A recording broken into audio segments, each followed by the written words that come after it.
కూష్మాండ. ఈ కూష్మాండని అష్టభుజాదేవి అనే పేరుతో కూడా పిలుస్తూ ఉంటారు.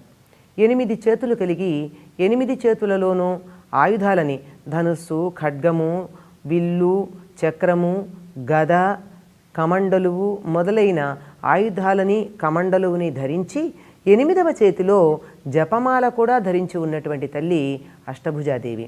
శత్రు సంహారానికి ఈవిడ పెట్టింది పేరుగా చెప్తూ ఉంటారు. ఈవిని గురించి ఇలా ప్రార్థన చేస్తూ ఉంటారు. సురా సంపూర్ణ కలశం రుధిరాప్లుతమేవచ దధానా హస్తపద్మాభ్యాం కూష్మాండ శుభదాస్తుమే. పద్మాల్లాంటి చేతులలో అనేకములైనటువంటి సుధాపూరమైనటువంటి రక్తంతో నిండినటువంటి 2 కలశాలు ధరించినటువంటిది అని. ఒకటి శత్రు సంహారానికి సంకేతం, రెండవది తన భక్తులని అనుగ్రహించటానికి సంకేతం.